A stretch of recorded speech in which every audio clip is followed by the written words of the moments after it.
Welcome to episode 25 of Ernie O'Malley's Journey, a deepening division within the IRA in February 1922. By the way, we have a windy day today, which is very appropriate in terms of the winds of change. The winds of change are coming in Ireland as well. And we can see how things are transitioning from a truce period to something less than a truce as the wind of civil war starts to pick up. So where is my father, General Ernie O'Malley, now? He's been in Dublin attending the Dáil in December and January, very disappointed with the outcome, which happens on January 7th, where the treaty is approved 64 to 57. The immediate impact of that decision is that De Valera resigns as the President of the Republic, as does Rory O'Connor. Rory O'Connor was Minister of Defence. And in their places come Arthur Griffith. Arthur Griffith had been in charge of the delegation going to London to negotiate the treaty, and Richard Mulcahy, who had been Chief of Staff, now suddenly becomes the Minister of Defence. So right after this meeting, needless to say, those who were against the treaty marched right out of the Dáil, and led by De Valera and his friends. O'Connor was one of those, and O'Connor is pondering what to do and what the position of his colleagues in the army would do. And so he calls a meeting shortly thereafter on January 11, and after much discussion, they come up with a sort of a policy decision.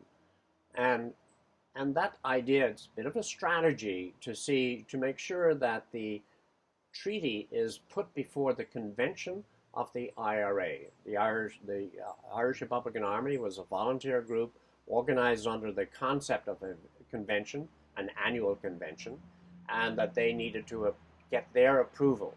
And they thought that this would be, if that vote went against the treaty, then that could be another argument that they could use to the people that the IRA did not support it. Obviously, another hurdle ahead of them was how the electorate would work when the treaty was put before them. So let's look at what happened at that meeting and the result of that meeting. And we have the actual text from the book No Surrender here, which are Ernie O'Malley's Civil War papers. And here is what was signed by those Commandant Generals. We, the undersigned members of the GHQ staff, divisional commandants of the Irish Republican Army, hereby request that a convention of army be called not later than Sunday the 5th, for the purpose of considering the resolution attached.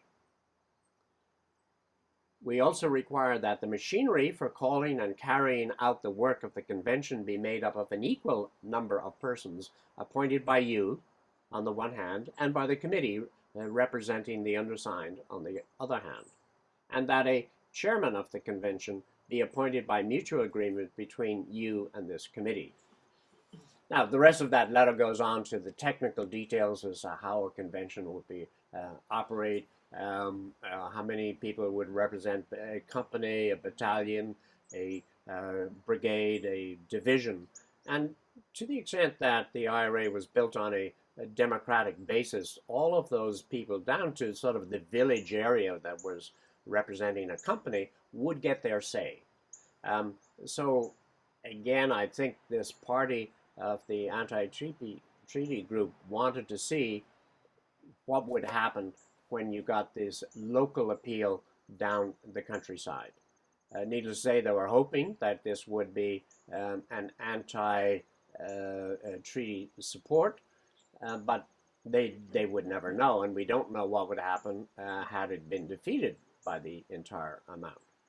So let's go and see what did Richard Mulcahy, who's now the Minister of Defence, respond.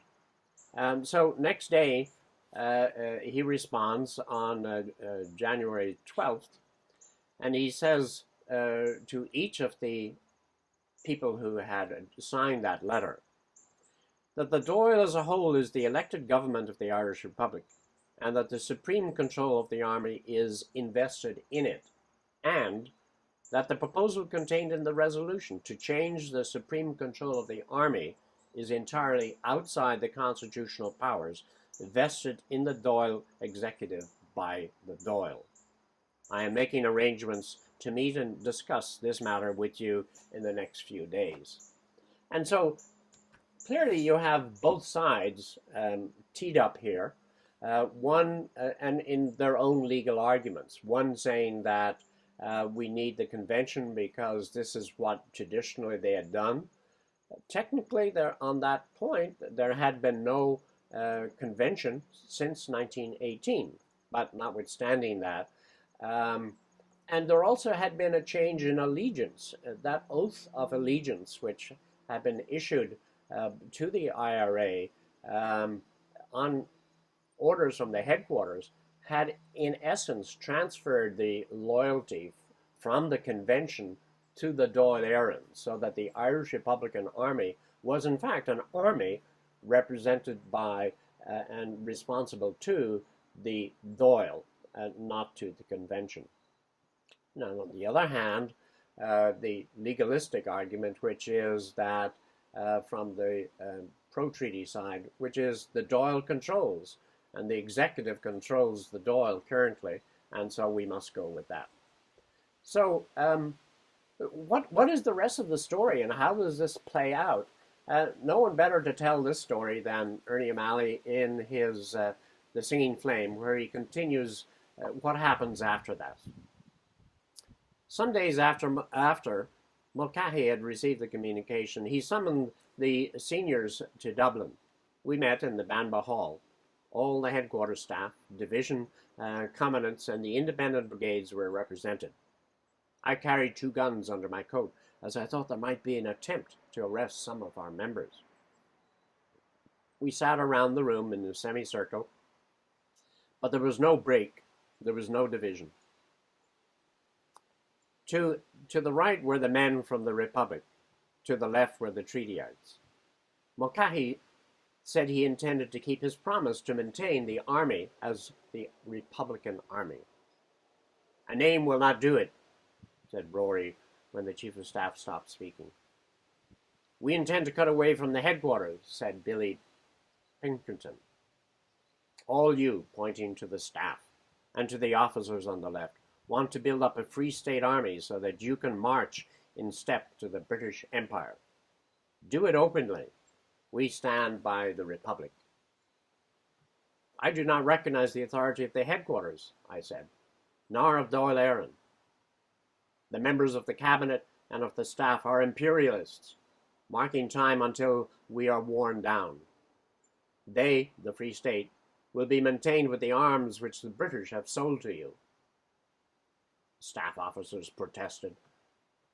Jim O'Donovan turned to Collins. "You are a traitor," he said, "and you should have been court-martialed long before."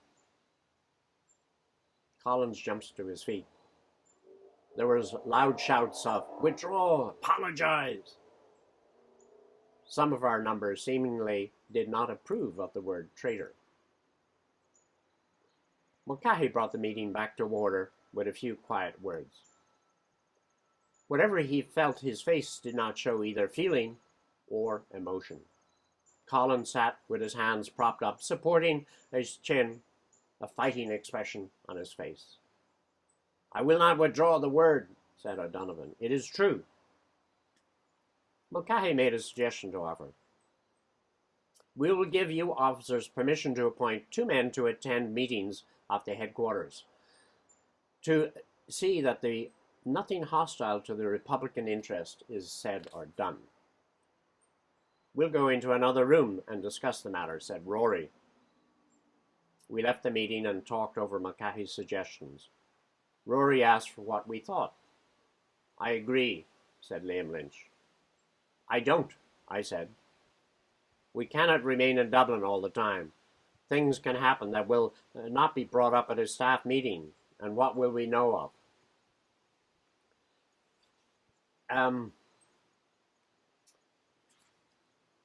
So there we have it. There is a great conflict between the two sides, and yet they're trying to resolve it. And Ernie has been appointed as one of the two members to be a keeper, to be a watchdog over his comrades at the headquarters level.